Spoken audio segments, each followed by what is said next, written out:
My name is Lorraine Archer. I'm 78 years old. And I've lived long enough to know that the people you trust most are the ones who can destroy you the deepest. I was once a school teacher in a small town in Missouri. The kind of town where you knew the baker's son and the barber's favorite song. I married late in life at 51, to a tall, widowed man named Charles with a smile like Sunday morning. He came with a son from his first marriage. Mason. That boy was 16 then. Angry. Withdrawn. Full of cold silence and eyes that didn't blink much. But I didn't care. I was just happy to finally belong to a family. A husband. Home. A boy I could maybe learn to love. I gave everything to that house. Painted the rooms. Made warm cornbread every Saturday morning. Folded Charles's socks even after arthritis started tugging on my fingers. I never once raised my voice at that boy. Not even when he stole my jewelry. Not even when I found whiskey bottles tucked under the couch. Forgave. Because that's what mothers do, right? Even if you're only a stepmother. Even if they never call you Mom. Even if they look at you like something crawling under their shoe. I never thought, not in a million years, that the same boy I watched grow up, the same one I prayed for every night even when he was behind bars, would grow into a man capable of that. It was a Thursday. That's what I remember most. Because I had just come back from the senior center. They were giving out free flu shots and I still had the Band-Aid on my arm. My knees were swollen from walking, and my back hurt from bending to help Doris Johnson pick up her spilled handbag. All I wanted was a hot bath. Just 20 minutes in the tub with my lavender oils and peace. I never locked the door. Never needed to. Charles passed 4 years ago. It's just me in this old house now. Mason shows up sometimes in between jobs, smelling like stale smoke and fried chicken. Says he's checking on me. Says he's making sure I ain't dead yet. I was halfway through washing my feet when I heard it. The door creaked open, then closed. Like a whisper. Froze. Hello. Cold voice shaky. Silence. Then came the footsteps. Heavy. Intentional. Not confused or apologetic. I grabbed the towel. Heart pounding. That's when I saw his shadow under the door. Mason. I said, wrapping myself. Is that you? He didn't answer. He just opened the door. And stepped inside. The look in his eyes told me everything. This was no accident. He wasn't confused. He wasn't checking on me. He was waiting. What happened next I will never forget. And I promise you I did not stay silent. I may be old. My bones may creak when I walk. My hands may tremble when I pour tea. But don't let these wrinkles fool you. Because what Mason didn't know, what no one knew, was that I had already started planning my revenge. Back and index pointing right before we go any further, let me take a second to say thank you for joining me here. This story is not just about pain. It's about power, redemption, and the strength of a woman who refuses to be broken. If you love emotional and powerful stories like this one, make sure to hit that subscribe button, give this video a like, and don't forget to turn on notifications so you never miss a chapter. Also, tell me in the comments where you're watching from. Are you in Texas, New York, Alabama? I'd love to know what part of the country you're listening from, so I know I'm not alone. Now back to the story. You never forget the moment someone you love turns into a monster. But what comes after? That's what haunts you. After Mason walked into that bathroom like it was his right, after he cornered me with eyes colder than the Missouri winter, after I screamed and shoved him off and locked myself in the hallway closet with nothing but a trembling heart and a prayer, I knew my world had changed forever. I didn't call the police. Not yet. Because deep down, there was still that foolish voice inside me whispering. He's your stepson. Maybe he was drunk. Maybe it was a mistake. Maybe he didn't mean it. But I wasn't the same woman I was 20 years ago when I married Charles. That version of me, the smiling schoolteacher with fresh lipstick and hands that smelled like chalk, was long gone. I was a survivor now. A widow with scars you couldn't see. A woman who buried a husband, raised a boy who never accepted her, and lived alone in a house that felt like a museum of broken promises. So no, I didn't call the police. Called someone else. Her name was Ethel Hammond. She's 82. Used to run the church pantry before her hip gave out. Ethel is the kind of woman who knows everything going on in town before it hits the news. She's also the only friend I had who believed in revenge the way I did. Quiet, patient, poetic revenge. When she came over that night, she didn't bring cookies. She brought a file. "Mason's got secrets," she said, placing it on my kitchen table. I hesitated before opening it. Part of me didn't want to know. But the stronger part, the one that had been trembling in that bathroom, needed answers. The file was thick. There were reports, photos, names I recognized. Turns out, Mason had been fired from his last job at a nursing home outside Columbia. Fired, but never charged. Ethel had dug it up through a cousin who worked in administration. There were whispers about him getting too handsy with a patient. A woman in her 80s with dementia who couldn't speak anymore. Her daughter had made a complaint, but the home paid her off quietly to keep the story buried. I wanted to throw up. Not just because of what he did, but because I had once defended that boy. Stood between him and Charles when they fought. Paid his bail twice. Even hid his drug stash once so the police wouldn't find it during a surprise visit. I protected him. I let him into my life. My home. And now, he had touched me. Violated my peace. Violated me. But why now? Why come back after all these years? That's when Ethel showed me the envelope. No name. Just my address scribbled in a rush. Inside was a letter. And a will. Charles's will. I blinked, confused. I had already received the official copy when Charles passed. It was simple, everything went to me. His pension, the house, the savings. Mason was already an adult by then, so he wasn't listed. But this will was different. Dated just a year before Charles died. And this one left everything to Mason. "How did you get this?" I whispered. Ethel leaned back in the chair, eyes sharp. "It was never filed. Probably because your Charles changed his mind before he passed. But someone's trying to make it count now." I stared at the signature. It was Charles's handwriting. But something felt off. I couldn't explain it. Maybe it was the loop on the R or the way his last name leaned too far to the right. Forged. Maybe. Or maybe it was real. But one thing was certain. Mason didn't come home because he missed me. He came back to take my house. Take my peace. Take my dignity. That's when the pieces started clicking. His sudden return. Fake smile. The way he'd been snooping through drawers when he thought I was asleep. He wasn't just trying to scare me. He was setting me up to lose everything. But I was no longer the frightened woman trembling in the hallway closet. I had a plan now. And the first step was making him comfortable. The next morning, I acted like nothing had happened. I cooked pancakes, his favorite. Made extra crispy bacon. Set out orange juice in the glass pitcher. He came downstairs, rubbing his eyes like a lazy teenager, despite being 36 with a receding hairline and bags under his eyes. "Morning," I said, voice cheerful. "You sleep okay?" He looked at me wary. I saw it. The confusion. Smiled. "Thought you might be hungry." He nodded slowly and sat down. We ate in silence, the clink of the fork the only sound in the room. I waited until his plate was clean before I said it. "I found an old box of your father's things in the attic. Some paperwork. Might be worth a look." He stiffened. Just a little. Then nodded again. I watched his eyes flick toward the stairs. He was already planning his next move. Perfect. That night, after he passed out drunk on the recliner, I slipped into the attic and planted the first trap. Folder. Labeled confidential. Inside, a single sheet of paper. It looked like a letter. From Charles to a lawyer. It wasn't real, of course. Ethel helped me type it. It said Charles had discovered Mason was stealing from his accounts, and that he planned to change the will back to me permanently. It was bait. And the next morning he took it.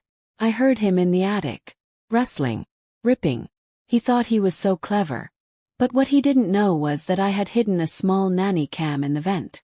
Caught him in full view, reading and pocketing the paper. Caught the smirk on his face. Caught the exact moment he whispered, "Gotcha, old man." Gotcha indeed. Later that day I made him tea.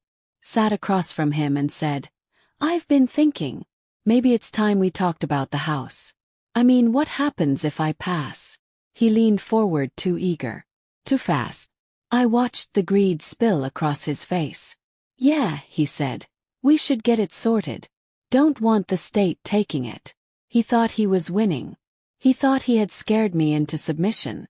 What he didn't realize is that everything he touched was now being documented, filmed, logged, archived. I was building my case, not just for the courts, but for the world to see. Because when the truth came out, it wasn't going to be quiet.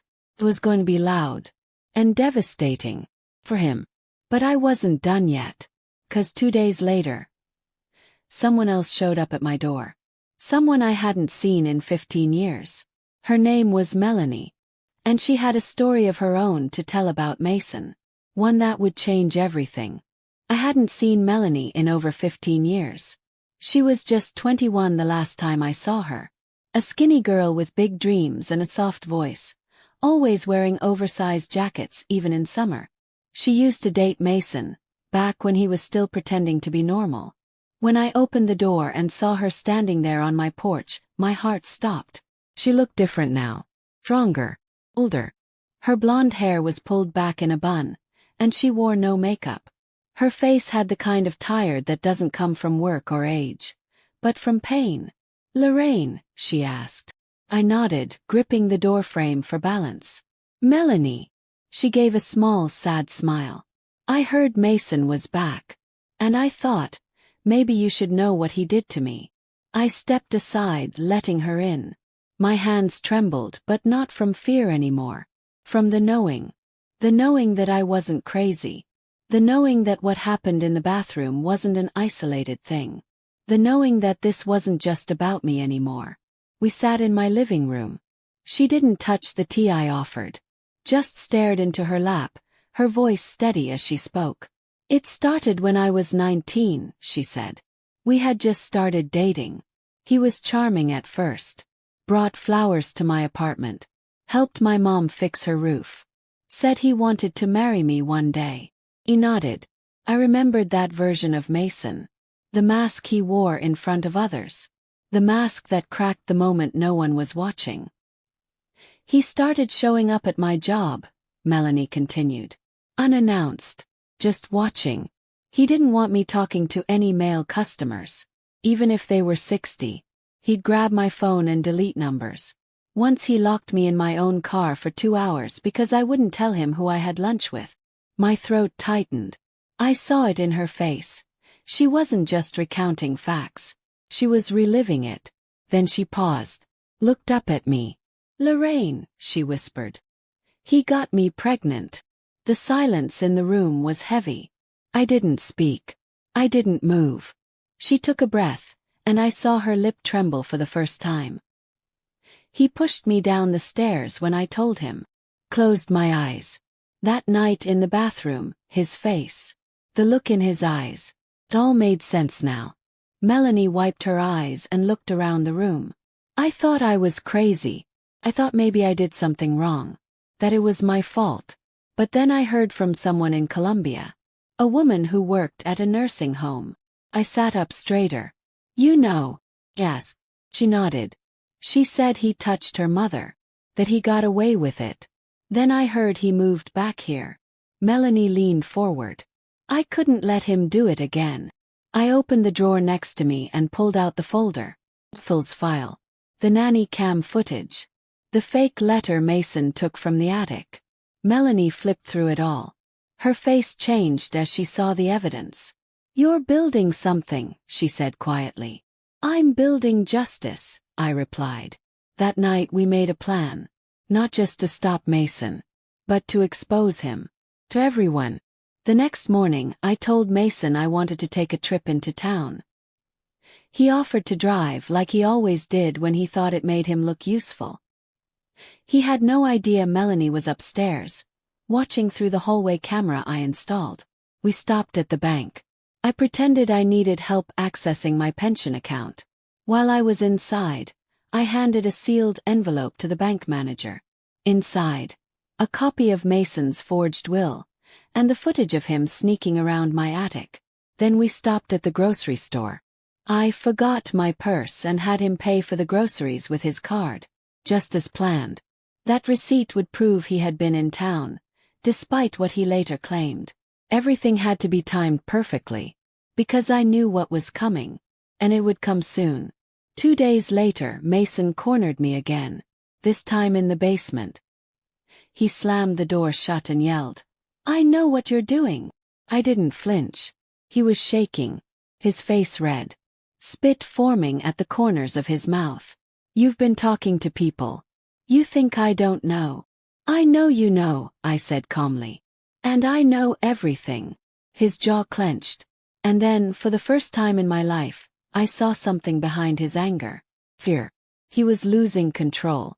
I leaned in, voice like steel. "If you touch me again, I swear to God, Mason, you won't walk away this time." He opened his mouth to speak, but the sound of the doorbell cut through the moment. Saved by the bell. I brushed past him and climbed the stairs.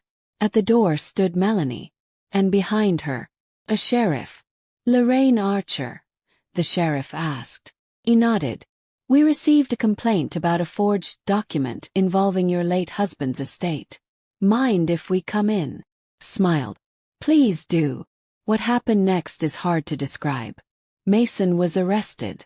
Not for the bathroom incident yet, but for fraud, for attempted theft of assets, for manipulating documents and tampering with a senior citizen's property. But that was just the beginning.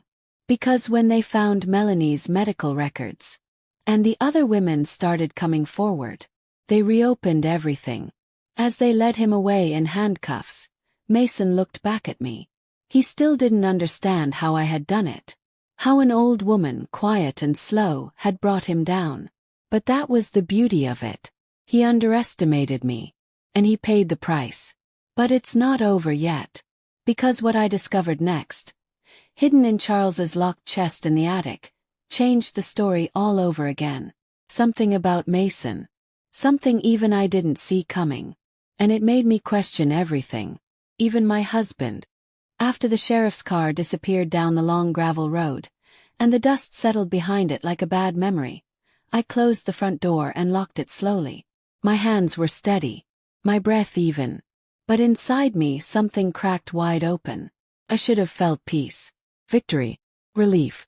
But instead I felt a shadow, like something was still unfinished. Like a page in a book that refused to turn. Melanie stayed the night. She made hot cocoa, and we sat by the fireplace like old friends who had known each other longer than life allowed.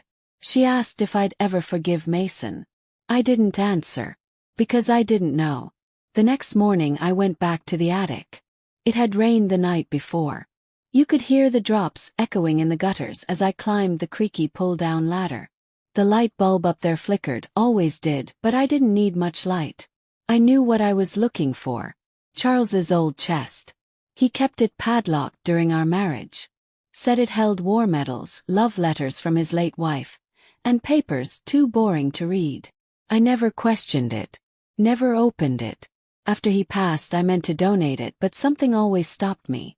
Now I knew why. The key was taped to the bottom of the cedar dresser drawer. Charles was always clever with hiding things. I sat on the attic floor, the lock cold in my palm. When it clicked open, I swear I heard something in the house shift. Like a sigh. Like the truth finally exhaling after holding its breath for years. Inside were papers. Dozens of them. Military documents. Birth certificates. Receipts going back to the 80s. But in the middle, between two envelopes taped shut, was a brown leather notebook. It was Charles's handwriting. His journal. The last entry was dated just 6 months before he died. And what it said chilled me to the bone. Mason isn't mine. That was the first sentence. My breath caught in my throat. I read further. After Deborah died, I did what I thought was right. I raised him like he was mine. I married her knowing the boy wasn't mine, but I loved her too much to walk away. I never told Lorraine. I didn't want her to look at me different. But the truth is, that boy's father was someone Deborah met during her time in Memphis. A man she never named. The words bled through the pages. He always had anger in him. Even as a child. I thought I could fix it with structure. With love. But I failed. Failed him. Failed Lorraine. I pray to God he never turns that darkness on her. I sat there in the attic, the notebook in my lap, my entire body frozen. Everything made sense now. The way Mason looked at me. Like I was a stranger. Like I was a threat. I was never his family. And he knew it. But that wasn't the end. At the bottom of the chest was a letter. Not to me but to Charles. From Deborah. It was dated 3 months before her death. I know you think he's yours, Charles, but he isn't. I didn't tell you before because I didn't want you to leave us. But the man I met, he wasn't a good man. And Mason, he has his blood. I see it every day. I'm scared of him. I think he hurt the neighbor's cat, and he lied about it. I know you're trying, but you don't know what he's capable of. My heart broke in a million ways at once. Charles had known. He had known what Mason was. And he still tried to raise him. Still tried to give him a family. Still left me alone with him after he died. I took everything downstairs. Melanie was in the kitchen, washing her teacup. I handed her the notebook and the letter. She read them silently. Then she looked at me and said, "So, he's not even your stepson?" I shook my head. No. He never was. For a long moment we sat in silence. Then Melanie leaned forward. "So why did he come back? If he knew you weren't his real family, what did he want?" Thought about that. And then I remembered something from the journal. A line I had skimmed over too fast. "If anything happens to me, the safe deposit box at Clover Bank holds the real will. Not the one Mason found." I never filed the new version because I didn't trust him. I hoped he'd change. But if he doesn't, and he finds the forged one, Lorraine must find the truth. I stood up so fast the chair scraped against the hardwood. "Get your coat," I said to Melanie. "We're going to the bank." The bank manager at Clover was a quiet woman named Denise. She recognized me right away and didn't ask questions when I handed her the key. We walked into the private room and waited as she returned with the box. When I opened it, there were only 3 things inside. A sealed envelope, photograph, flash drive. The envelope was addressed to me. "Lorraine, if you're reading this, I'm sorry. I should have protected you better. I tried to shield you from the truth, but the past has a way of digging itself out. Mason was never your burden to carry. But if he's hurt you in any way, please do what I could not. Stop him. Forgive me for not telling you sooner. Charles." I held the letter to my chest and cried. For the first time since the bathroom. For the first time since the basement. Real guttural sobs. Melanie sat beside me and held my hand. When I opened the flash drive back home, it was filled with files. Scanned documents, photographs, audio recordings. All detailing Mason's history. Rest. Mental evaluations. Even a sealed case from when he was 17. Expunged but not forgotten. He had attacked a girl in his school. Nearly killed her. Charles had paid to make it disappear. It was all coming together now. This wasn't just about property. This wasn't just about abuse. This was a lifetime of secrets. A monster who had been protected for far too long. And I was the last person standing in his way. But he wasn't done yet. Because 3 days after his arrest, he made bail. And he came back. It was a Tuesday morning when I saw him again. I had just finished watering the petunias on the porch, something Charles used to do before his knees gave out. I was wiping my hands on a kitchen towel, humming an old gospel tune, when I saw the dark gray truck pull up across the road. At first, I thought it was a contractor or someone visiting the neighbors. But then the driver's door opened, and Mason stepped out. Same greasy hair slicked back like a wannabe gangster. Same heavy boots stomping across the gravel.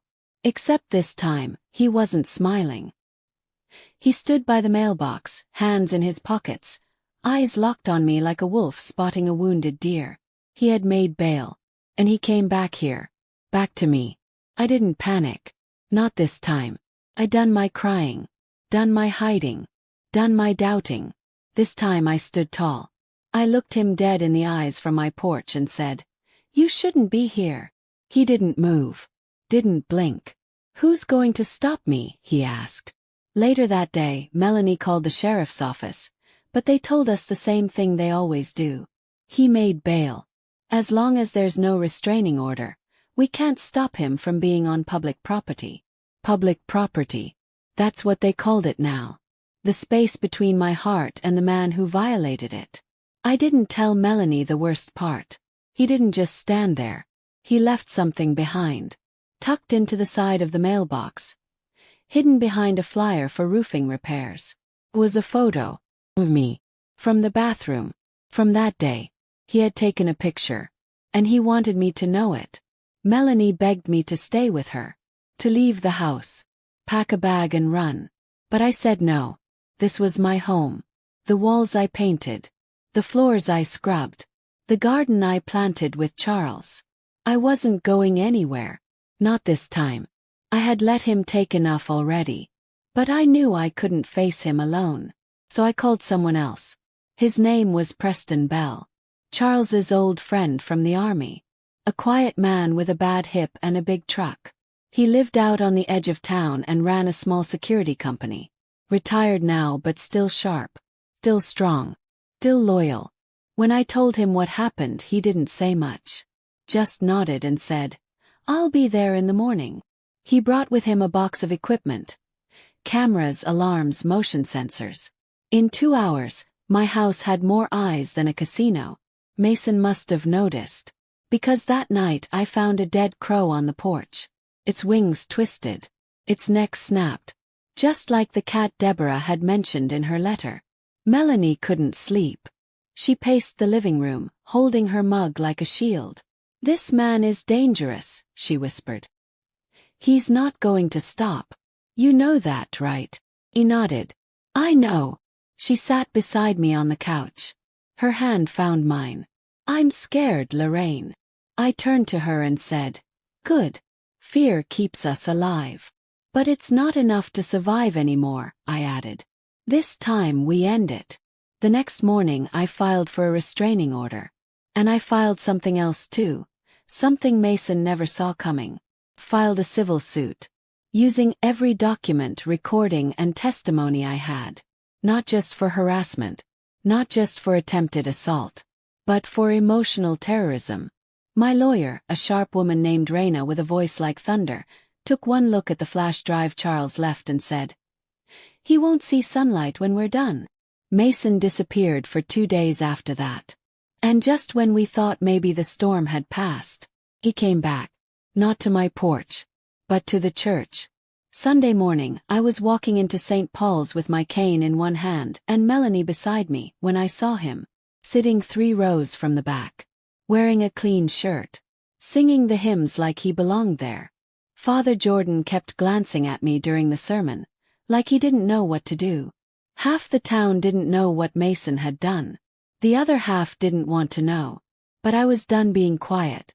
When the service ended, I stood up, turned to face the congregation, and I told them the truth. Every word. Some gasped, some cried, some looked away. But most just listened. Because the truth has a sound. A sound you can't unhear once it hits the air. Mason stood and stormed out, but it didn't matter. He couldn't silence me anymore. The next few weeks were a blur of court dates and depositions. I gave my statement 3 times. Each time I spoke stronger, clearer, more sure of myself. Melanie gave hers too. Brave and unwavering. More women came forward. One was a nurse from the home in Colombia. Another was a woman he had dated briefly and threatened when she wouldn't loan him money. Mason's past came crawling into the light like roaches from under a rotting board. And for the first time in his life, he couldn't run. But he tried. 3 nights before the first hearing, he came back one final time. This time he broke in, smashed the back window, dragged himself into my kitchen with a hammer in one hand and rage in the other. But he didn't get far, because Preston was there, waiting in the dark. And when Mason raised that hammer, Preston leveled him. One clean punch. Dropped him cold. We called the sheriff. This time they didn't just take him away. They kept him. He's in jail now, awaiting trial. The case is building. Piece by piece. Testimony by testimony. Truth by truth. But I'm not waiting for a verdict to move on. 'Cause I already won. Not in court, but in my soul. In my house. In the eyes of every woman who stopped me at the grocery store and said, "Thank you for speaking." But it's not over. Because just when I thought the past had finally been buried, a letter arrived. No return address. Inside was a photo of a little boy, smiling, holding a paper with the words, "Do you know where he is?" Had no return address. No name. No note. Just a small, creased envelope wedged into my mailbox on a rainy Thursday morning. Inside a single photograph. Little boy. Maybe 5. Maybe 6. Smiling wide with 2 missing front teeth and eyes too familiar to ignore. In his hands he held a paper sign. It wasn't printed. It was handwritten in big, blocky letters. "Do you know where he is?" I stared at the photo for a long time. The edges curled. The ink slightly smudged from rain. And behind the boy, faint but unmistakable, was a park I recognized. Greenwood Park, just outside Columbia. The same place Mason once worked maintenance for a summer. I didn't know who the child was. But something deep in my chest told me this wasn't a prank. This was a warning. Or maybe a plea. Either way, someone wanted me to see it. I showed the photo to Melanie. Her face went pale. "I've seen him before," she whispered. "You sure?" She nodded slowly. "Yeah." There was a woman. Young. Maybe mid-20s. She came by the shelter a few times. Always looking over her shoulder. She had a boy with her. Just like him. Did she say her name? No. But she always asked if we knew anyone named Mason. We spent the rest of the afternoon calling shelters. None of them knew the woman. But one receptionist, at a halfway home just outside Jefferson City, said something that made my blood run cold. "You said a boy, right? Missing front teeth. About yay tall?" she asked. Confirmed it. "Well, we had a woman come in last month. She said someone was following her. Someone named Mason. But she left before we could get her into a program. Said she didn't want to risk anyone getting hurt." "Did she leave a name?" Yes. The line crackled. "No, ma'am. Just a first name. Clarissa." Clarissa. I had never heard that name before. But something told me Mason had. The next day I took the photo and went to the county records office. Asked for any birth certificates under the name Clarissa linked to a Mason Archer. The clerk told me she couldn't release that without a court order.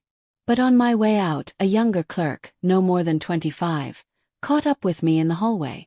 "I couldn't help but overhear," she said softly. "I know we're not supposed to do this, but I've seen that boy." She glanced around, then pulled out her phone and showed me a picture. It was the same boy. Only this time he wasn't smiling. He was sitting on a bench beside a police officer, wrapped in a worn-out blanket. "This was from last year," she said. He and his mother were found sleeping behind a diner. No charges filed.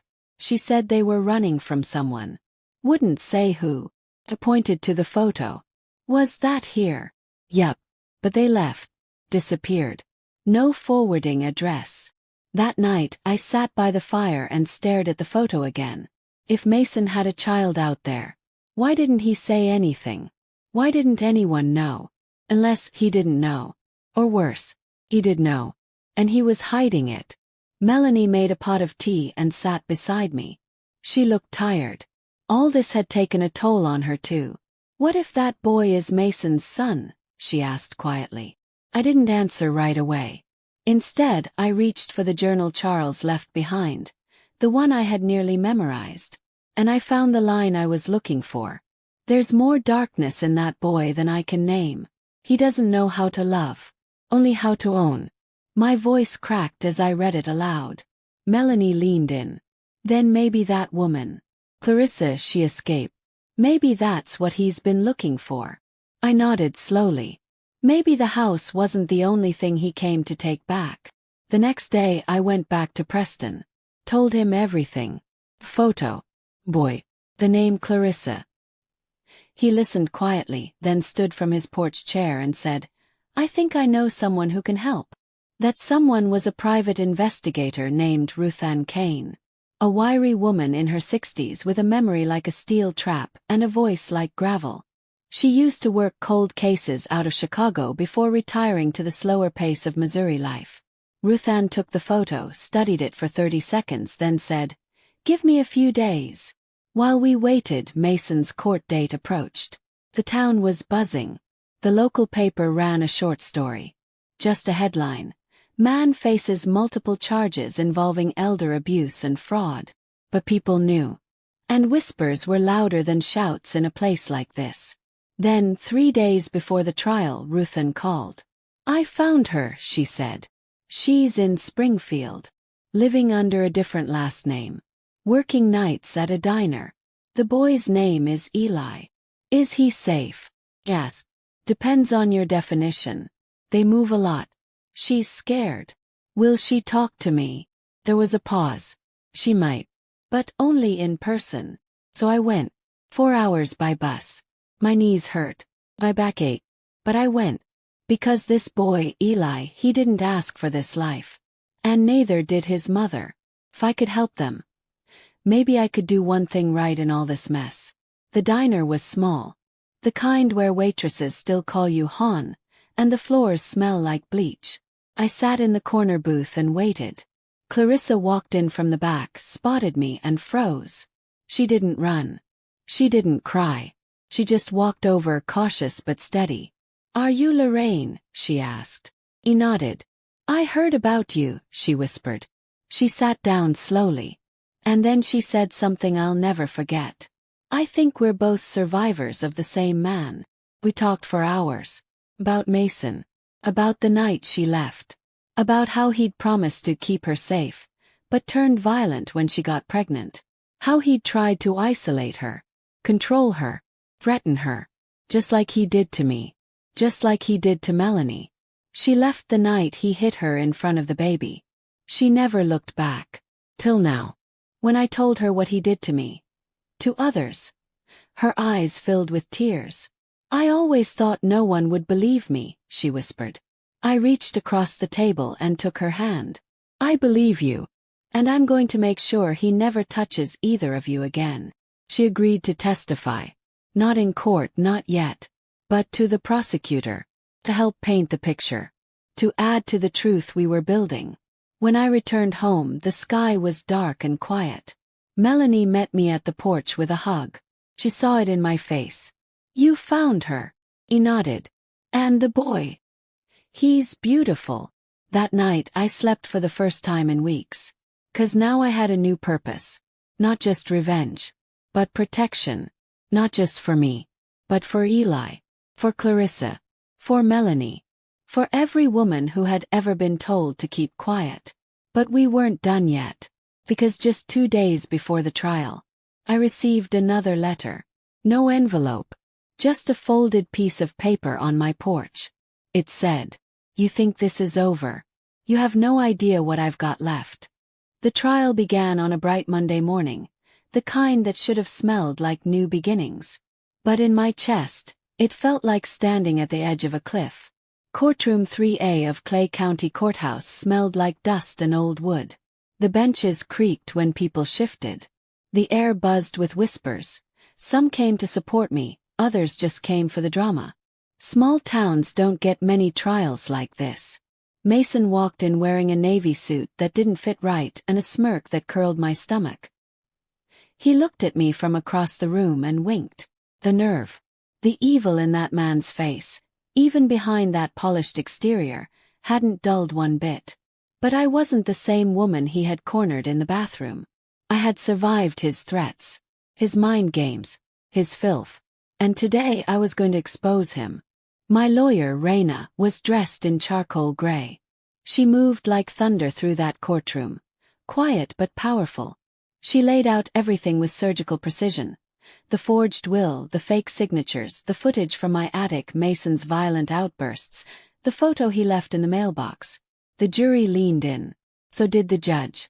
But then, Mason's lawyer stood up. A slick, overpaid charmer named William Griggs from out of town. The kind of man who calls women darlin' in depositions and thinks he can twist fear into silence. He walked right up to the jury and said, "Ladies and gentlemen, what we have here is a grieving widow with a vivid imagination. No criminal charges have been filed regarding any abuse. No police report. Just her word and a few convenient friends, coming forward years later." My stomach turned. But I didn't flinch. Because I knew what was coming. And he didn't. That afternoon, Melanie took the stand. She wore a plain navy blouse and spoke so clearly, it gave me chills. She described how Mason controlled her, isolated her, and pushed her down the stairs when she told him she was pregnant. The courtroom was so quiet you could hear every sniffle. Griggs tried to rattle her, accusing her of lying for personal vendettas. But Melanie stared him down and said, "The only vendetta I have is against silence." The jury felt her words. So did I. Then it was my turn. I walked slowly, cane in one hand, my head held high. The oath tasted like truth when I said it. Raina guided me through every detail. How Mason had moved back into my home, how he forced his way into the bathroom, how I hid in the closet after shoving him away. When I described the photo he left, me half-dressed, terrified, captured in that moment of vulnerability, gasps echoed through the courtroom. Then I revealed what no one expected. A letter. The one Charles had written before his death. The one that proved Mason wasn't even his biological son. Griggs objected. The judge allowed it. I read it out loud. The entire courtroom sat stunned. Charles had known what Mason was. And even he was afraid. But it wasn't over. Not yet. Because as powerful as my words were, it was the next witness who turned the entire courtroom upside down. Clarissa. She had come. She walked in wearing a long denim jacket, her shoulders tense, her arms wrapped around herself like armor. And behind her, holding her hand, was Eli. A bailiff quickly let him out, but the jury had seen him. The boy in the photo. The proof. Clarissa took the stand with trembling hands. And then she told everything. How she met Mason during a community job program. How he was charming at first. Supportive. Then controlling. Then violent. How he isolated her during her pregnancy. Convinced her she was crazy, called her names, threw things, pushed her. How one night, when Eli was just a baby, he raised a knife and said, "If I can't have you, no one will." She ran that night. Never looked back. Never told her family. Never filed a report. She was too scared. Until she saw me speak at the church. On a video someone had shared online. That's when she knew she wasn't alone. Griggs tried to discredit her. But it was too late. The truth had taken root. And it was blooming in every corner of that courtroom. The judge recessed for the day. I stepped outside into the warm air, my heart pounding but light. Preston met me on the steps. He squeezed my hand. "You did it," he said. "He's done." But I wasn't sure. Because as we stood there, the sheriff approached us. "Ma'am," he said, "we searched Mason's phone. What did you find?" He hesitated. "A video." Eli, bound to a chair, froze. "It's not recent," he added quickly. "It's from a year ago, before Clarissa escaped. But it proves what she said. And it shows the boy was abused." My legs went weak. Raina stepped in and said, "That's enough. That's more than enough." But later that night, as I sat on my porch in the silence, I felt it again. That same tightness in my chest I felt the day Mason returned. Because monsters don't go down easy. And the damage they leave behind doesn't always stop bleeding just because the courtroom is silent. The next day, the defense dropped all counterclaims. Mason would stand trial not just for fraud, but for abuse. for endangerment, for stalking, for terrorizing a senior citizen, for threatening a minor. The trial would continue. But the tide had turned. Still something haunted me. Because even though Mason was behind bars, a letter arrived the next morning. Written in a child's scrawl. Just 4 words. He said he's sorry. No signature. No address. Just a small stick figure drawing of a boy standing next to a tall man with no face. I stared at the stick figure drawing for a long time. Boy. The man with no face. The words, he said he's sorry, scratched across the page like a whisper in the dark. Who wrote this? And more importantly, how did it get to me? There was no stamp, no return address. It wasn't even folded properly. Someone had dropped it off by hand. And someone small. Melanie and I sat at the kitchen table with the note between us. The air was thick with silence. It's a child's writing, she said softly. Eli? Yes. She shook her head. He's not in school yet. He's learning to read, but this is older. Maybe a few years older. Preston came by a few hours later and took a photo of the letter. This looks like someone's trying to scare you, he said. And if Mason sent it from inside, he's got help. We were all thinking the same thing. Someone out here is working for him. The next morning I called Ruth Ann Kane, the private investigator, and asked her to come by. She brought a scanner and her old FBI-grade laptop. Within an hour she confirmed it. The paper used in the letter. Standard issue from the County Juvenile Center. That meant whoever wrote it had access to juvenile detention materials, or had once been inside. I'll dig into any names connected to Mason, she promised. Old roommates, foster ties, youth center friends, anyone with a record.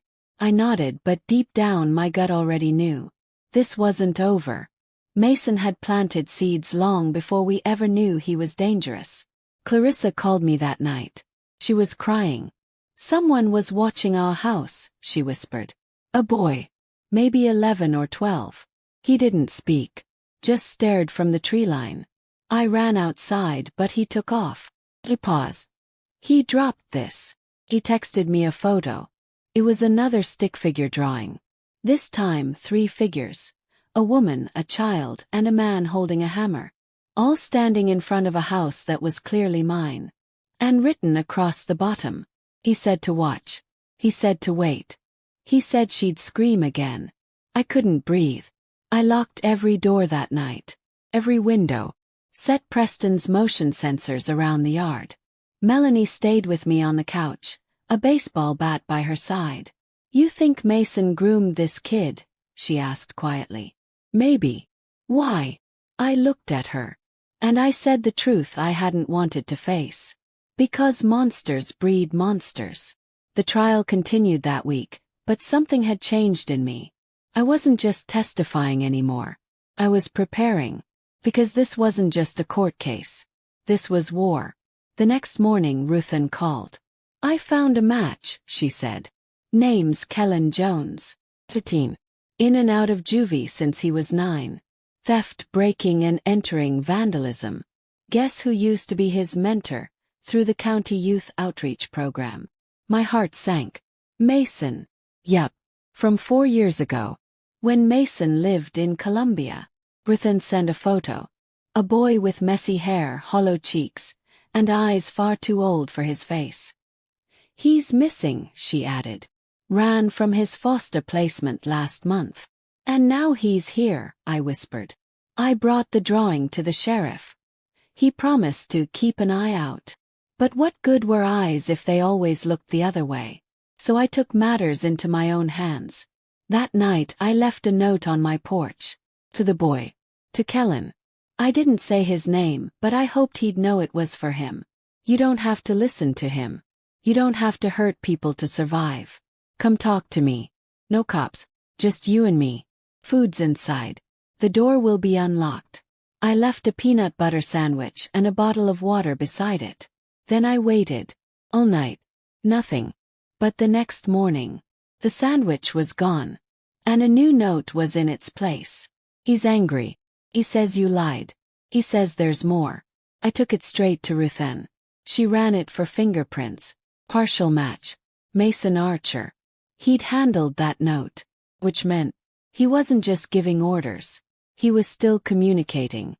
Raina demanded a prison investigation. Guards searched Mason's cell. They found a burner phone hidden in a toothpaste tube. Contacts, messages, even GPS pins. He had been guiding Kellen from inside jail, telling him where to go, who to watch, what to scare. My house, Clarissa's, even Preston's.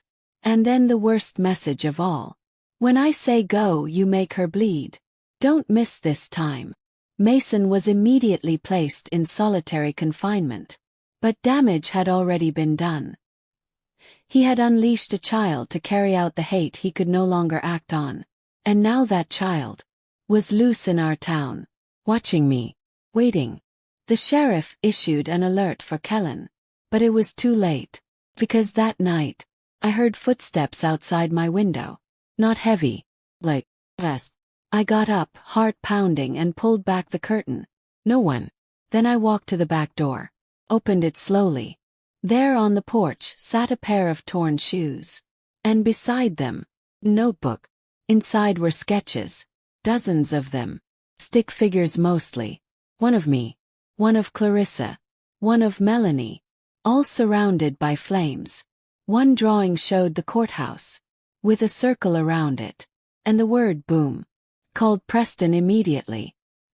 He and Ruthann arrived within minutes. Ruthann flipped through the notebook and said one word. Revenge. Melanie held the notebook with gloved hands and whispered. He's planning something. Maybe even something big. Preston made some calls. By morning, the courthouse had been swept for bombs. Nothing found. But the fear. That didn't go away. The judge called a private hearing. Mason was dragged in, cuffed, scowling, wearing orange. Raina presented the notebook. The notes, the phone, the threats. And Mason, he smiled. Didn't say a word. Just smiled. Like he was still in control. Like even behind bars he could still hurt me. But what he didn't know was what I had found. A recording. One Charles had saved years ago. Of Mason screaming during a fight with his mother, Deborah, threatening her, saying exactly what he said to me in the bathroom. Word for word. I submitted it to the court. The judge listened. And he didn't just freeze the trial.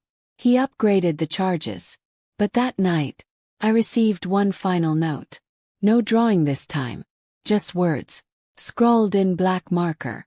They say evil doesn't die, it just changes shape. That morning, I found the scarecrow in my garden had been torn down. Its straw arms were ripped apart. Its burlap head was nailed to my porch railing. And in place of the eyes were two buttons. One blue, one brown. Just like Mason's. There was no mistaking it. Kellen had been back. He was taunting me. No cameras caught him. Preston's motion sensors were disabled. Cut from the back. This child. This boy Mason had poisoned. Was learning to become invisible. Ruthann showed up around 8 a.m. with an update. A folder in her hand. And lines under her eyes that hadn't been there the day before. There's something you need to see, she said, setting the file on my kitchen table. Inside were pages of transcripts, emails, and court reports from Colombia. What am I looking at? I asked, flipping through. Kellen's early record. Before Mason. Before Juvie. My breath caught when I read the first few lines. Mother unknown. Abandoned in church restroom. Age 5. Fostered 7 times in 2 years. Ruthann continued. He's been lost since the moment he opened his eyes. I looked up at her. And Mason found him. She nodded slowly. Told the boy he was special. Told him the world was against him. Trained him to hide, lie, steal, and most of all hate. I ran my fingers over the note he left me. I am the seed. I am next. That night, I sat by the fire with Charles's old photo albums. I flipped through pages of us on the farm. Christmases with snow so high we had to shovel paths just to get to the mailbox. Birthdays with Melanie in pigtails. The old garden hose Mason used to drink from when he was 10. Before he became what he became. I stopped at a photo of Charles, arms around me, both of us smiling like the world hadn't hurt us yet. I whispered, "What would you do, Charlie?" The flames didn't answer. But something in my chest did. Around midnight I heard a knock. Not on the front door. On the back. Hesitant. I turned off the lamp, grabbed my cane, and moved slowly toward the kitchen. Through the glass door I saw a shadow. Alone. I unlocked the door. And there he was. Kellen. 13, maybe 14. Dirty shirt. Torn jeans. Eyes wide like he hadn't slept in days. He didn't run. He didn't speak. He just stood there. I stepped aside. "Come in," I said. He hesitated, then crossed the threshold. I set a plate of leftover chicken and mashed potatoes in front of him. He didn't touch it at first. Just stared at it like it was a trap. Then slowly, carefully he ate. Bite by bite. Chewing each mouthful like it was the last he'd ever have. When he finished, he wiped his mouth with his sleeve. Still didn't speak. So I did. "Why me?" "Yes." He looked up. "Why follow me? Scare me? What did he tell you?" He looked down at the floor. He said, "You took everything from him." My throat tightened. What does that mean? Kellen's voice was so soft I almost missed it. He said, "You made him weak. That he trusted you. And you tried to destroy him." I almost laughed. Destroy him? He tried to destroy me. Kellen looked confused. As if hearing that for the first time. I leaned forward. "He ever tell you what he did to me? To Clarissa? To Melanie?" Silence. So I told him. Everything. Bathroom. The threats. Photos. Charles's death. All of it. His hands started to shake. "No," he whispered. "He said you lied. He said you hit yourself to get him in trouble. That the courts are crooked. That women always lie." He nodded. "That's what men like him say when they're cornered." He clenched his fists. "I don't know what's true anymore." "You do," I said. "You've always known. That's why you came tonight." Tears filled his eyes. "But I already hurt people." "Then stop now. Before you hurt someone else." He stared at me, eyes full of years he hadn't lived yet. "I don't want to be like him." "Then don't." That night, Kellen slept on the couch, wrapped in my old patchwork quilt. I stayed up and watched him, heart heavy. I had spent my life fearing Mason. Now I was face to face with the boy he'd made in his image. And I didn't see a monster. I saw a child. Wounded. Confused. Looking for love in the only place he'd ever known, hate. The next morning, Ruth Ann and Preston came over. I explained what happened. Preston was furious at first. "He could have hurt you." "He didn't." Ruth Ann nodded. "The fact that he came here. That means something. Maybe we still have a chance." We made a plan. No police. No charges. Not yet. Instead we'd get him help. Real help. Therapy. Placement. Future. But first, he had to tell the truth. Kellen sat at my kitchen table that afternoon and told Ruth and everything. How Mason used to take him to abandoned barns and train him. How he taught him to pick locks, disable cameras, read people's weaknesses. How he gave him missions. And how the last mission was me. He said you'd destroy what he built. That you were evil. That if I didn't stop you, he'd find someone who would. Ruth Ann recorded the entire confession. When Kellen finished, he looked at me. "What happens to me now?" I walked over to him. "You stay right here. And we start over." He cried then. The first real tears I'd seen from him. And I cried too. 'Cause I knew. We had both survived a monster. But Mason wasn't done. The next day, while the prosecutor was reviewing the new testimony, a package arrived at the courthouse. Inside, a single VHS tape. And a note. "If she wants the full truth, play this." They called me to come in. The courtroom was closed. Just me, the prosecutor, Raina, and the judge. They inserted the tape. Flickered. And then came the footage. Of Charles. Sitting in our old living room. Puffing. Talking to someone behind the camera. Mason, if you're recording this, it's because I asked you to. Gasp. Some truths need to be said, Charles continued. I know you've stolen from me. I know you've lied. I know what you've done to the others. I've tried to forgive you. But I can't let you hurt Lorraine. His eyes looked tired. I've changed the will. I've told her everything. I hope one day you'll get help. But until then, stay away from her. Stay away from this house. The video ended. I looked at the judge. He nodded slowly. We'll enter it as final evidence. Mason had recorded that tape. Maybe to use it as leverage. Maybe to twist it. But instead, he gave us exactly what we needed. His own victim's voice. The truth. And it would seal his fate. The day started with birdsong and the smell of cinnamon from Melanie's baking. It ended with blood on my garden stones. Not metaphorical blood. Not memory. Real warm blood. It began just after sunrise. Kellen was helping me water the rose bushes, something he insisted on doing since moving in. He called it his job now. I didn't argue. I figured if you let a wounded boy water something, he might finally believe he could grow too. The roses had started to bloom again after years of silence. Deep red. Bold.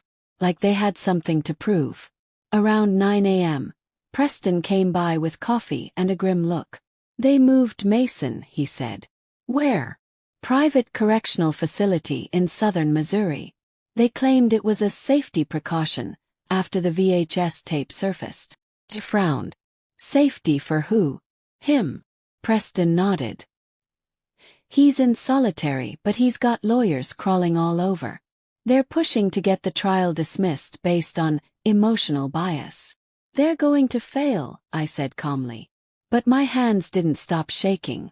Not because I was afraid of Mason, but because I knew Mason was never the only problem.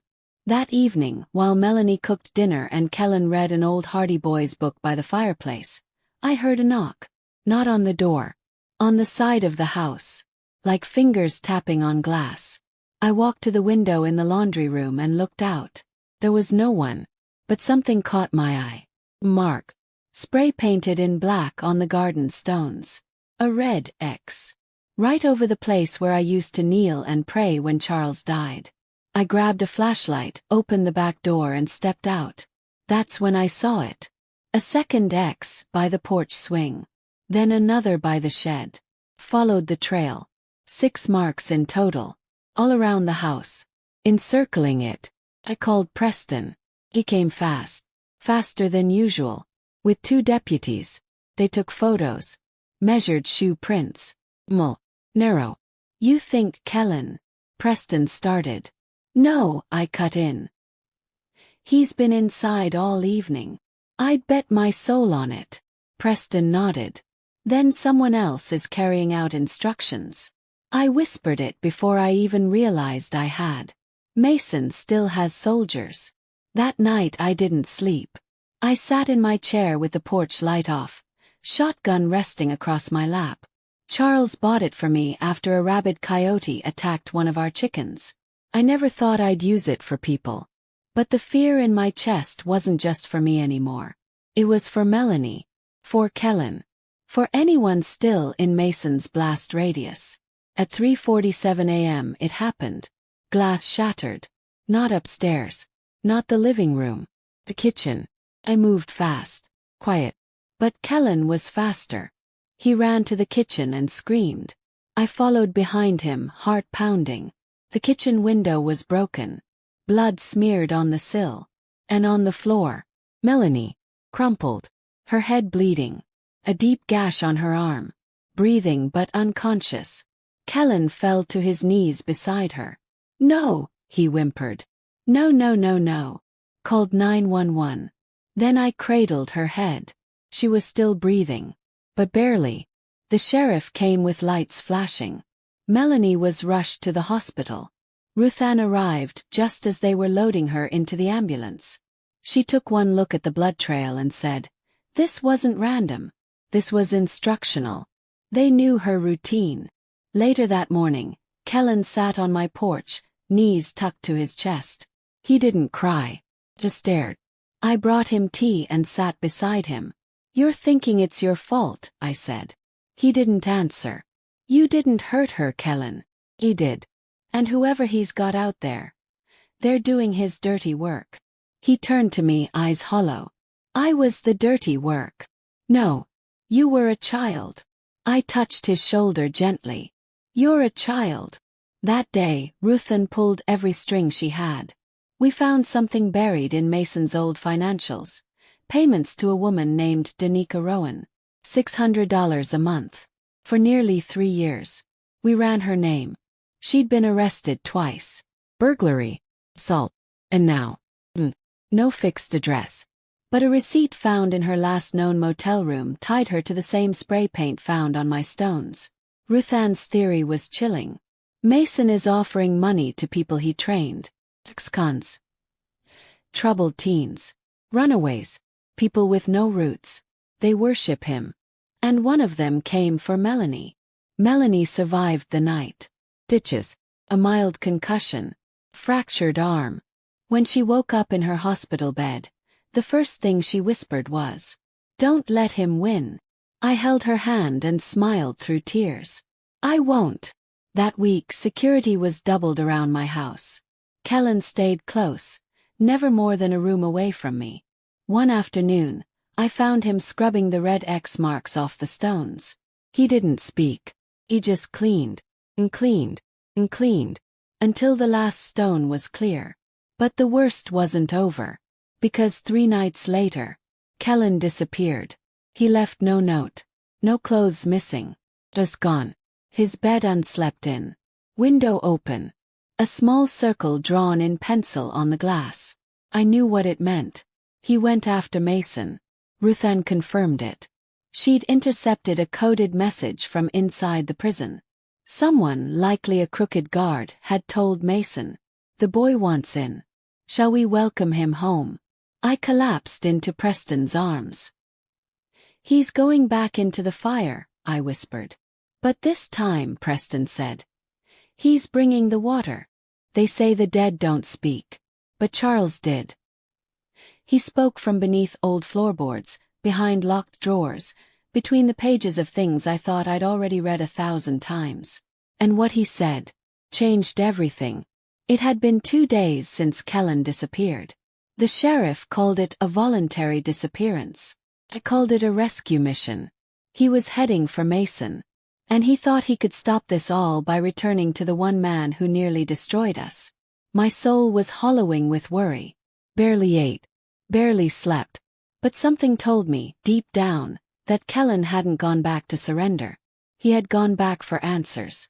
While Ruthann worked her connections to trace Mason's private prison access logs, I stayed behind at the house and tried to think. Not about Kellen. Not about Melanie, still recovering in the hospital. But about Charles. I hadn't touched his office in years. Not since his funeral. But something, intuition, desperation, grief, pulled me there. Opened the door. Dust floated through shafts of late morning light. His old typewriter still sat on the desk. Cold. Silent. The smell of pipe tobacco lingered in the air. I sat in his leather chair and ran my hand across the top drawer. Then I remembered something Charles once said. "If anything ever happens to me, check the second drawer down. Not the top one. The second. Always the second." At the time I thought he was just being poetic. Or nostalgic. No. I wasn't so sure. I opened the second drawer. Inside was a manila envelope. No label. No stamp. Just a red string looped through the flap. My hands trembled. I untied it. Inside were 2 things. A letter addressed to me in Charles's handwriting. A sealed legal document marked amended will. Private copy. Not filed. I opened the letter first. His writing was shaky. "Lorraine, if you're reading this, I'm already gone. And I'm sorry. I didn't tell you everything. I was afraid. Afraid of what Mason might do. afraid of what you'd feel if you knew. But now I realize the only way to protect you is with truth. Mason is not just cruel. He's calculated. And he's not my son. Not legally. Not by blood. He was Deborah's before I met her. And I took him in out of obligation, not love. And I regret not doing more to stop what he became. But more than that, I regret not protecting you. So I changed the will. Not the one Mason got his hands on. The real one. The one I gave to my friend, Judge Winslow, in town. This version changes everything. Everything he thought he inherited, he didn't. And more importantly, the one person he feared more than anyone, the one he can't manipulate, has full power now. You'll see who. Don't let this destroy you, Lo. Use it. Finish this. With all my love. Charles. I stared at the page for what felt like hours. Then I turned to the sealed document. Inside was a notarized will dated just 2 months before Charles died. In it he named, all land, assets, and holdings go to Lorraine Archer, sole spouse and executor. If deemed mentally or physically unfit, all power passes not to Mason Archer, but to Preston Ford, long-trusted family friend and legal executor. Mason Archer is to be disinherited entirely. Should he challenge this amendment in court, all remaining assets shall pass to a third heir, Melanie Archer. And in a final clause, something bold, emotional, and unexpected. Should Mason Archer be convicted of elder abuse, attempted fraud, or aggravated intimidation against Lorraine Archer or any connected party, the estate shall be frozen and all properties donated to a charitable organization for survivors of domestic violence and child abuse. My jaw dropped. Charles hadn't just cut Mason out. He had weaponized the will. Mason's greed, his arrogance, his cruelty. It was all about to crush him. Called Preston immediately. He drove over so fast he forgot to put his socks on. When I handed him the letter and the will, his hands shook. He gave me full power, he asked. You? He looked down, stunned. He must have known I wouldn't back down. He knew you were the only one who wouldn't be bought. We made copies. Sent them to Ruthann and Raina. Raina called 30 minutes later, voice breathless. This changes everything. If Mason's lawyers try to dismiss the case now, they'll only expose that their entire claim to inheritance was built on a forgery. What about Kellen? I asked quietly. He paused. I haven't heard anything yet. But if Kellen finds out Mason was never his rightful heir, he'll know he was lied to again. That night I sat at the fireplace again. The house was quiet, but in my heart Charles was there, speaking not with sound but through strength. He'd given me the final piece. Not for revenge, for justice. But I didn't sleep, because around midnight, I received a video, sent to my phone. No number, no caller ID, just a 16-second clip. Kellen, in a concrete room, steel table, a man's voice off screen. Raspy, cruel, cold. Mason. You thought she'd save you. Mason sneered. Kellen said nothing. His jaw was clenched. Mason laughed. There are no mothers here. No gardens. No hugs. Just the truth. He stepped into frame for 1 second. Just long enough to stare into the lens. And say one final word. Checkmate. When I walked into that courtroom, I wasn't the same woman Mason had dragged into that bathroom all those months ago. I wasn't broken. I wasn't afraid. I wasn't his victim. I was the last woman he would ever try to destroy. The courtroom was packed. Every seat filled, reporters whispering, neighbors leaning forward, waiting for the drama like a Sunday sermon. Raina stood tall beside me. Preston sat behind us, arms folded, watching every move with eyes that saw deeper than most. Melanie, her arm still in a sling, refused to stay home.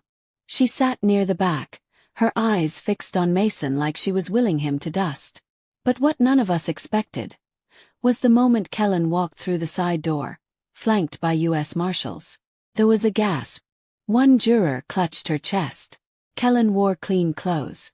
His hair was combed, but his face, hard, cold, like someone who had been through fire and came out made of it. Mason turned in his seat and smirked. "Knew you'd come back," he said, loud enough for the court to hear. Kellen didn't blink. "Not for you." The judge gave Raina the floor. "Your Honor," she said, "we call a surprise witness, Mr. Kellen Rowan." Mason's attorney leapt to his feet. "Objection. This witness was not." "Sustained," the judge cut in. "I was informed of this in chambers. Mr. Rowan will testify under protective immunity." Raina nodded. And the room fell silent. Kellen took the stand, swore on the Bible. Then Raina asked softly, "Tell us how you met the defendant." Kellen took a breath. "I was 11. In a group home. He came in dressed nice, said he was there to mentor us." "Did you know who he was?" "No. But he told me things I never heard before. Said I was strong, smart, that the world was against me but I could beat it, if I listened to him." He looked down then back up. "So I did." Raina guided him through it gently. How Mason taught him to hide. How he sent him to Lorraine's house. "I didn't know what he'd done to her," Kellen said. "He just said she was evil, that she'd taken everything from him. And when you found out the truth, I wanted to run," Kellen said. His voice broke. "But I couldn't. Because he was the only person who ever made me feel like I mattered." He paused. "Until her." He turned and pointed at me. "Lorraine. She made me feel human." Mason's attorney cross-examined him like a hammer. "Weren't you the one who vandalized her home?" "Yes." "You broke windows?" "Yes." "You left threatening messages?" Kellen hesitated. "Yes." "You were part of this criminal plan." "I was," Kellen said. "Until I wasn't. Until I saw who she really was. Until I saw what he really was." He turned to Mason. "He made me a weapon. But I put myself down." Mason finally took the stand himself. He smirked at the crowd like it was a stage built for him. "I loved my father," he began. "And Lorraine poisoned him against me. Is that why you sent a teenage boy to harass her?" "I tried to help that boy. He turned on me." "Why did you hide cameras in her home?" "No proof I did." Raina smiled. "Actually, there is. Surveillance footage from the electronics store you visited 3 days before installation. And the clerk who sold them to you. He's here today." Mason's smile faltered. And then Raina dropped the bomb. She handed the judge a sealed envelope. "The real will," she said. "Verified. Notarized. Protected by a sitting judge." The judge opened it. Read in silence. Then he looked up. This case just shifted. When the jury returned, their verdict took only 3 hours. On the charge of elder abuse, guilty. On the charge of attempted coercion, guilty. On the charge of fraudulent estate claim, guilty. On the charge of conspiracy to endanger a minor, guilty. Mason's face crumpled, not with regret, with rage, like a man watching his empire fall, like a wolf finally caged. The judge's voice rang out through the room like a hammer. "You are hereby sentenced to 30 years without parole." And then, he turned to me. "Mrs. Lorraine Archer, do you wish to address the court?" I stood, took a deep breath, and spoke not to the judge, but to Mason. "You thought I'd break. You thought I'd stay silent. You thought age made me weak. But you were wrong. My years didn't make me soft. They made me steel. I survived things you couldn't begin to imagine. And I'm still standing. But you'll grow old in a cage." I looked around the room. "And I hope every man who thinks he can break a woman sees your face. And remembers mine." The courtroom burst into applause. Not wild, not chaotic, but the kind of applause that means something ended right. The kind that heals. Outside, reporters shouted questions. I ignored them. Instead, I walked to Kellen. He stood alone by the steps. "Where will you go now?" I asked. He looked up at me with tired eyes. "I don't know. You could stay." We'll figure it out. He swallowed. You still want me around? After everything? I smiled softly. You're not the boy who knocked on my window anymore. You're the boy who faced him. That matters more. He nodded. His lip quivered. And for the first time, he hugged me. Like a son. Like something broken was starting to mend. Back home that night, I stood on the porch alone. The garden stones were clean. The sky was wide. And for the first time in months, the air didn't taste like fear. Tasted like peace. Dear viewer, if you made it this far, I want to thank you from the bottom of my heart. Stories like this are heavy, but they're real. If you believe in the strength of women, in justice, in healing, and in second chances, please take a moment to like this video, subscribe to the channel, and turn on notifications so you never miss one of our emotional stories. And don't forget to comment below. Where are you watching from? Your voice matters. Your story matters. And we are so glad you're here with us. Some people lock their doors forever once they've been hurt. But I didn't. Open mine. Because sometimes healing doesn't come from keeping things out. Comes from letting the right ones in. A month had passed since the verdict. Mason was behind bars. Kellen had started therapy. Melanie had gone back to work part-time at the library. Her arm healing and her eyes sharper than ever. The farm had grown quiet again, the kind of quiet that used to scare me, but now felt like a song. Even the wind through the cornfields seemed softer somehow. But life didn't go back to the way it was. Couldn't. And truthfully, I didn't want it to. Because the woman I was before all this, she knew how to bake pies and tend roses, sure. But she didn't know how to fight. She didn't know what it meant to stand alone, and still stand tall. Now I did. And I wasn't going to waste that strength. Kellen came down the stairs one morning holding a binder to his chest. He looked nervous. What's that? I asked, sipping coffee in the kitchen. It's kind of dumb, he said, sliding it across the table. Opened it. Inside were drawings. Rough pencil sketches of furniture layouts, bunk beds, gardens, classrooms. At the top, written in his messy handwriting, the Archer House Project. I looked up at him.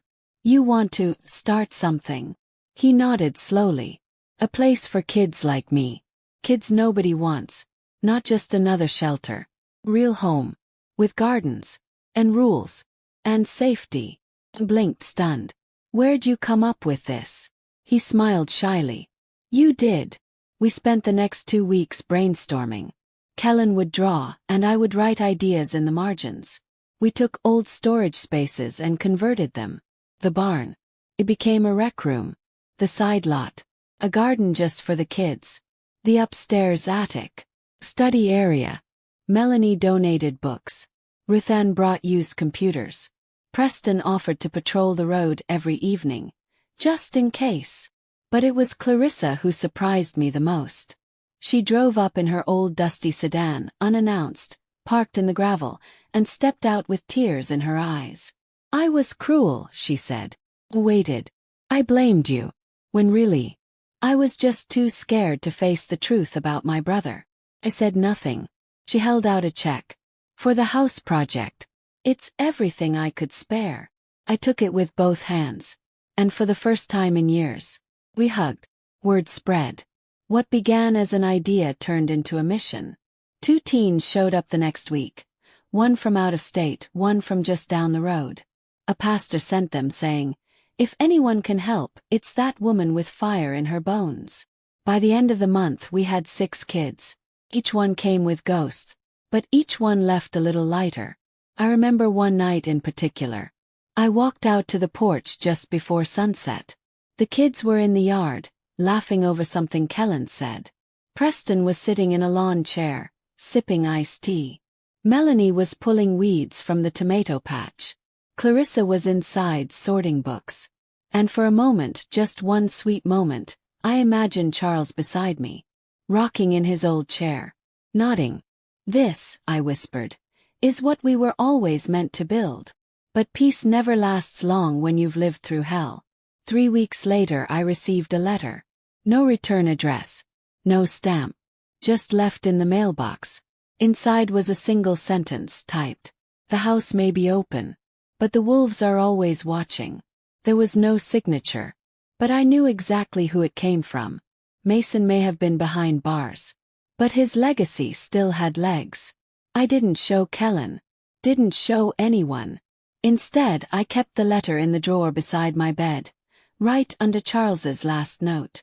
Not as a threat, as a reminder that just because we survived doesn't mean the war is over. But we weren't alone now. We were many. We were ready. When you survive a storm, you don't forget how thunder sounds. And the morning the last strike came, the sky was far too quiet. It began with the goats. I found one just after sunrise, lying in the pasture, stiff and lifeless. Kellen followed close behind me, saw the animal and froze. "There's foam," he said. "Its mouth." He nodded. "Poison." That wasn't the worst part. The barn door was wide open. But we had locked it the night before. Someone had been here. I called Preston. He arrived within the hour, examined the scene, and narrowed his eyes. "Whoever did this," he said, "wanted to send a message." Ruth Ann was next to arrive, holding her phone tightly. "I just got word," she said. "Mason's cousin, Darren Reese, out on early release." My stomach dropped. "Darren." She nodded grimly. "Arrested twice for assault. Trained with Mason when they were teenagers. And guess where his last known location was?" "Don't tell me," I whispered. 2 towns over." That night I didn't sleep. The kids stayed in the main house. All of them camped out in the den with blankets and sleeping bags. Kellen insisted on staying near the front door. "I'm not afraid," he told me. "I know," I said. "But be smart, not brave." I stayed in the kitchen, lights off, shotgun by my side again. Preston parked his cruiser down the hill with the headlights off. And still, the silence felt too loud. At 2:34 a.m. it happened. A shadow passed across the living room window. Kellen saw it first. He tapped my arm. I moved slowly, peeking through the curtain. A man stood in the driveway. Broad, long coat. Something heavy in his hand. Not a gun. Crowbar. I unlocked the front door and stepped out. Not with fear, but with fire. He stepped forward. I could smell the gasoline on his boots. "You must be Lorraine," he said, voice thick with southern grit. "You must be stupid." He smiled. "Heard a lot about you. Thought I'd come see the place myself. Real nice setup you got. Shame if something happened to it. You're not getting inside. Maybe not tonight. But one way or another this place goes down. Mason's name lives on." I raised the shotgun. Pointed it right at his chest. "You sure about that?" He stepped back. "I didn't come here to die." "No. You came here to scare me." I walked forward closer, barrel steady. "But I don't scare anymore." Preston's headlights snapped on behind him. Red and blue lights flashed. Darren turned to run, too late. Preston tackled him hard, slamming him into the gravel. "You picked the wrong house, boy," Preston growled. They found more than a crowbar in his truck. Where's? Blueprints of the house. Old photos of me and Melanie. Even a map of where the kids slept. By sunrise, he was booked and held without bail. But I didn't feel relief. Felt rage. Because the house wasn't just attacked. It was hunted. And I wouldn't let it happen again. That afternoon, I gathered the children. Melanie, Clarissa, Kellen, even Ruth Ann. We sat around the kitchen table as I laid out the final plans. "We're building something stronger than a shelter," I said. "We're building a fortress. Not with stone. With law. With people. With protection." I reached into the drawer and pulled out Charles's amended will again. "Today we register this land as a protected trust. Dedicated to survivors. With federal recognition." Kellen leaned forward. "No one can ever take it." "No one," I said. "Not even me. It belongs to the future." We held a small ceremony 2 days later. Ruth Ann brought in a local official. We signed the trust documents in the garden, under the red rose bushes. Each child planted a flower. Melanie read a poem. Preston cried, tried to hide it behind sunglasses, but I saw. And I buried Charles's last note beneath the roots of the oldest oak tree, right where his ashes had been scattered. The last strike didn't break us, birthed us. Out of fire came a home no one could shake again. ChatGPT said, "Thank you. Here is the final chapter of your powerful, emotionally gripping story." Title: My stepson abused me in the bathroom and I took revenge. Chapter 15. The Final Bloom. Some flowers only bloom once. But when they do, the whole world remembers. It had been 6 months since the trial. 6 months since the crowbar. 6 months since I faced down every ghost and closed every door that once held me captive. But today the doors weren't closed. They were wide open. Because today wasn't about survival. It was about celebration. The garden was full of laughter. The picnic tables were covered in bright cloths and paper plates. Children ran barefoot across the grass, chasing each other under the wide Missouri sun. A banner hung across the porch, hand-painted in red and blue. Archer House. Grand opening. A home for the lost to be found. Kellen stood beside me, wearing a clean button-down shirt tucked into old jeans. His posture straighter now. His smile no longer shy. "I never thought we'd get here," he said. I smiled back, my hands folded over my apron. "You didn't get here," I told him. "You built here." He looked away, eyes glassy. Then Melanie called him over to help with the lemonade. He jogged toward her, light in his steps. Clarissa had taken over the library room, reading aloud to a group of small children on blankets. Ruth Ann had driven in from the capital, bringing a state representative and a folder full of grant papers to secure the trust's expansion. Preston. Well, he was on the grill, burning hot dogs and pretending not to be enjoying himself. Me. I stood in the middle of it all, letting the sun soak through my skin, letting the sound of healing carry through the trees, letting myself feel something I hadn't felt in years. But just before sunset, something unexpected happened. Car pulled into the gravel driveway. Not fast, not slow, just unfamiliar. A woman stepped out, maybe 40, nervous, holding a small girl by the hand. She looked around at the tables, the children, the laughter. Then she saw me. "Is this the place?" she asked softly. He nodded. "You're home." She covered her mouth and began to cry. We found them a room. Kellen helped carry in their bags. Melanie made them tea. And I gave the little girl a red ribbon for her hair. "I always keep one," I told her. "For every new bloom." She smiled, small and unsure. But it was a start. That night, I walked into the garden alone. The roses had bloomed again. Deeper red than I'd ever seen. The bush Mason once tried to rip out had not only returned, it had spread. 6 new buds on a single stem. I knelt by it, gently brushing soil from the roots.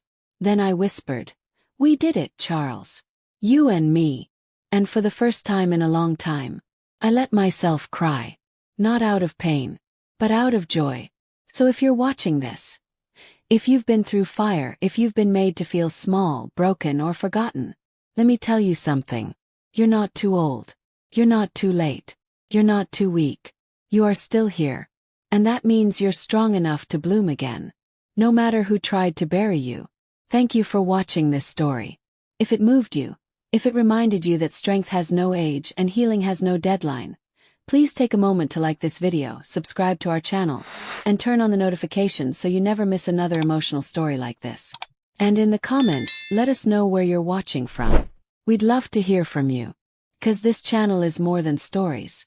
It's home.